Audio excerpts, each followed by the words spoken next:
Alexandre Morin-Villouellette. Curieux, ouvert d'esprit, il fait circuler les idées pour trouver des solutions. Un cas judiciaire attire particulièrement l'attention en ce moment pour son caractère assez inusité, là. On va dire ça comme ça. Il y a un homme, un Montréalais, qui a fini par être acquitté sur toute la ligne dans un conflit de voisinage après avoir fait un doigt d'honneur, un finger, un fuck you, dépendamment comment vous appelez tout ça, le majeur bien dressé, à un voisin, s'était fait poursuivre, là, puis pendant des années a dû se défendre autour de tout ça pour être finalement acquitté parce que selon le juge, de faire un doigt d'honneur comme ça, c'est un droit divin. C'est un droit acquis pour à peu près tout le monde. Et là, contre-offensive de M. Neil Epstein, qui est cet homme qui a été innocenté, lui poursuit à son tour à la fois le DPCP, la police de Montréal, le SPVM et le voisin en question. Pour en parler avec nous, Maître Marc-André Landry est associé d'LCM l'avocat. C'est lui qui dirige justement cette poursuite au nom de M. Epstein. Bonjour, Maître Landry. Bonjour, M. Moranville. Résumez-nous donc l'histoire depuis les tout débuts, là, ce cas dans lequel il vient d'être acquitté. C'était quoi exactement la chicane? Écoutez, c'est une petite rue tranquille de l'ouest de l'île de Montréal. Des voisins qui se promènent avec leurs enfants, jouent dans la rue, et une famille particulière qui ne semble pas apprécier le bon voisinage et toute la fantaisie banlieusarde. Écoutez, ça faisait des mois, voire des années que ça durait, des véhicules de cette famille-là qui frôlent les enfants, qui passent à toute vitesse alors que les gens jouent dans la rue, etc. Bref, comme le juge de la Cour du Québec l'a dit, qui ont une conduite dangereuse. Tout ça a culminé par même des événements de bousculade. Et un jour, cette famille-là, un des membres de la famille, a fait une plainte à la police accusant M. Epstein de lui avoir fait un signe de coupe-gorge, donc l'accusé de menace de mort. Cela a mené une arrestation le 18 mai 2021. Il faut comprendre que notre client, là, on parle typique famille banlieusarde, c'est un enseignant dans un cégep de l'île de Montréal. 2 jeunes filles en plein jour devant ses voisins, devant sa femme, devant ses enfants, devant ces 2 jeunes filles, se fait arrêter. Les policiers seront présents pendant presque 2 heures. Et là, s'ensuit une série d'événements aussi inusités les uns que les autres dans le cadre d'une enquête policière. Monsieur sera effectivement accusé de menace de mort. Et puis, malgré qu'il n'y avait pas de preuves directes, mais au contraire. Effectivement, notre client a pu faire un finger à son voisin. Écoutez, je pense qu'on en serait tous arrivés là, peut-être même pas mal plus que ça, quand on se fait frôler par une voiture à toute vitesse avec un enfant en bas de 5 ans. Moi, je peux vous dire, comme père de 3 enfants, c'est le genre de comportement qui pourrait mener à plus qu'un finger, bien candidement. Il y avait même des lettres des voisins qui soulignaient à quel point c'était cette famille-là qui était problématique et qui l'avait été. Il y avait des vidéos qui démontraient qu'il ne s'était rien passé de tout ça. Bref, on n'a même pas offert le droit à l'avocat à notre client, ce qui est de base. Vous le savez, là, je veux dire, c'est dans tous les films. Je veux dire, même si t'es pas allé à l'école de police, je veux dire, écoute, n'importe quelle émission de police ou un film policier, ça se passe dans les premières minutes d'une arrestation. Ça n'a même pas été offert à notre client. Et puis, vous savez, les policiers ont même rencontré la famille en question. Et dans leur rapport, on parle d'hyperbolisme, de déformation des propos des policiers. Bref, avec une preuve contradictoire au mieux, sinon carrément disculpatoire. Ouais. Le DPCP a décidé de déposer des accusations plus de 2 ans plus tard, moins de 2 ans, pardonnez-moi, c'est en février 2023, ça a amené au jugement que vous connaissez, dans lequel le juge Galiatssatos finit par exprimer son entier découragement envers ce dossier-là. Il utilise même, parfois on dit, le dossier, la poursuite criminelle a été complètement rejetée. C'est pas tout à fait ça qui se passe techniquement, mais ici, il dit « I would throw it out of the window ». Je le jetterais par la fenêtre, tellement c'est rien.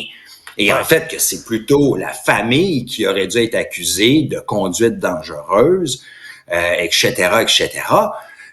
Donc, c'est une situation qui choque l'esprit de quiconque en prend connaissance. C'est pour ça qu'avec une équipe là extraordinaire, dont ma collègue Geneviève Godet, on a accepté d'aider M. Epstein pour qu'il soit ultimement indemnisé. Parce que quand tu es acquitté comme ça, ben tu t'en vas chez vous avec ton petit bonheur, s'il t'en reste, c'est tout, là. Mais t'as payé tes avocats, t'as vécu 2 ans d'enfer, t'as été ostracisé parce qu'il y a des stigmates. Imaginez-vous, la police passe 2 heures chez vous, dans une petite rue tranquille de banlieue. Impossible. On se comprend bien là-dessus, Maître Landry. Puis c'est pour ça que pour vous, dans cette histoire-là, ben on sait, ni plus ni moins, là, du côté de cette famille-là en question, ben servi de la justice comme une arme. Là. On a engorgé, si on veut, les tribunaux. On a poussé au maximum ce qu'on pouvait autour d'une cause qui était un peu bidon. Puis c'est pour ça aussi que vous impliquez le DPCP puis le SPVM, c'est ça? Absolument. C'est parce que c'est une question des remparts. Vous savez, on est en démocratie, il y a des remparts. Puis, tu sais, la première chose, c'est d'être éduqué, d'être un bon citoyen. Malheureusement, ça marche pas toujours comme on le souhaiterait, mais dans la majorité des cas, ça fonctionne. Ensuite, ben, il y a les policiers qui, dans la quasi-totalité des cas, font leur travail de façon exemplaire. Puis, il faut les remercier pour ça. Servent, protègent, vont s'assurer de désenfler des situations, etc. Mais quand il y a matière à apporter des accusations, ben font une enquête qui habituellement est robuste pour amener tous les éléments de preuve nécessaires. Puis ensuite, autre rempart, ben ce sont les avocats du DPCP qui prennent le dossier policier, qui l'analysent, qui disent ben ouais, là on a une bonne cause avec le fardeau du hors de tout doute raisonnable. Ouais. Donc quand le DPCP se présente à la cour, c'est parce que il a fait son travail. Ici, on dirait que c'est un cas où tous les remparts sont tombés. Il n'y a rien qui a fonctionné. La chaîne a débarqué.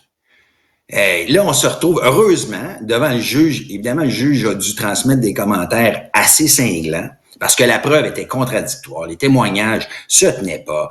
Écoutez, il n'y avait rien. Ultimement, la couronne a suggéré un acquittement. Puis là, ben, tu sais, j'entends tout de suite des collègues vont me dire, ouais, mais ultimement, on a suggéré un acquittement. Hey, ça fait 2 ans, là. Ça fait 2 ans que ce gars-là vit l'enfer, qui a été humilié devant ses enfants, qui sait plus en qui faire confiance, qui a pas pu prendre de vacances avec ses enfants parce qu'il faut qu'il paye des avocats pour se défendre d'une accusation aussi bidon. Imaginez-vous, vous êtes prof, un des avantages, c'est quand même d'avoir des vacances l'été, puis lui, il est pas capable d'en profiter parce qu'il faut qu'il paye son avocat criminaliste. C'est un peu ironique, là. En fait, c'est plus qu'ironique, c'est complètement triste. Donc, c'est comme si tout le système avait débarqué dans ce cas-là. Puis, en fait, ce qui est étonnant, c'est que tu dis, ben, rendu au bout de ça, là, je m'imagine mon collègue avocat de la Couronne qui revient de la cour après sa journée d'audition, il me semble, tu dis, écoute, ben, tu sais, je vais aller voir mon boss, puis tu dis, boss, on l'a échappé. Je pense qu'on devrait faire quelque chose ici. Ouais. Non, ça s'est pas passé. Là, le jugement sort, le journal publie un article, ben, tu sais, le boss, là, puis le chef de police, puis tout ce monde-là, ils l'ont bien lu, cet article-là. Ils disent, ben, ils vont prendre le téléphone, ils vont dire, Monsieur Epstein, on peut-tu au moins vous inviter à luncher, tu sais? Non, pas du tout. Il n'y a rien de tout ça qui se passe. On les met en demeure, parce que, en tout cas, il y a des enjeux de prescription, parce que avec un corps municipal, c'est toujours très court, c'est 6 mois. À peine de réponse. Je dis, ça va prendre quoi pour que le système fasse la bonne affaire? Quand est-ce que le système va se réveiller et dire, écoute, on l'a échappé, maintenant, ben, on va indemniser quelqu'un qui a été traîné dans la boue, qui a vécu l'enfer pour rien. Mais ça se passe pas.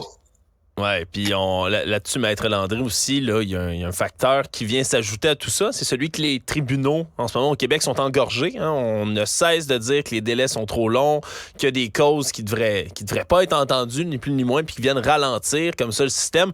J'imagine que ça va jouer en votre faveur aussi, peut-être, là, avec le montant que vous réclamez, qui est juste, nous rappeler exactement là, combien vous réclamez aux différents corps ici. Écoutez, on réclame 117 000 pour tous les dommages moraux, les frais d'avocat, puis il y a des dommages punitifs là-dedans, parce que un droit fondamental, c'est le droit à l'avocat, ça a été complètement bafoué. Le droit à la réputation aussi, c'est un droit fondamental. Donc, c'est pas énorme, vous savez. Puis si on était aux États-Unis, là, on serait ailleurs. Là. On serait dans des stratosphères, alors que là, on est au rôle plancher des pâquerettes, plancher des vaches. J'ai fait un péronisme, mais tu sais, on est juste là. Puis oui, les délais judiciaires, en fait, ce qui est étonnant, c'est que malgré l'arrêt Jordan, les avocats du DPCP sont allés s'occuper d'une affaire aussi bénigne que celle-là, sans preuve. Il me semble qu'ils ont d'autres choses à traiter. Mais le problème, c'est qu'au civil, c'est très long. Et ce que je déplore, c'est qu'on va demander à M. Epstein de continuer ce cauchemar-là pendant le temps des procédures. Il y aura des interrogatoires possiblement, il y aura ci, il y aura ça, alors qu'il y a un jugement qui n'a pas été porté en appel, qui est très clair quant à la faute, la négligence de tous les acteurs, qui est là. Ouais, ça va. Puis on va nous demander de procéder. Écoutez, j'ai encore un peu confiance, puis je me dis un jour quelqu'un nous appellera pour discuter, espérons-le. Notre client est un homme fort raisonnable, des fois j'ai envie de dire trop raisonnable, mais ça serait vraiment déplorable qu'on doive suivre le processus civil qui peut prendre jusqu'à 2, 3, 4 ans des fois pour aboutir à un procès. Oui, on s'entend bien là-dessus, puis ça va être clairement un cas qui va être suivi, mais s'il y a bien quelque chose qui a frappé l'esprit aussi dans cette histoire-là, c'est les propos du juge, que ce soit entendu pour tous les Canadiens et Canadiennes. C'est un droit divin, semble-t-il, de faire un droit d'honneur à quelqu'un. C'est dans la charte, puis on peut pas vous enlever ça, peu importe. En tout cas, merci beaucoup de nous avoir résumé ce cas-là avec nous.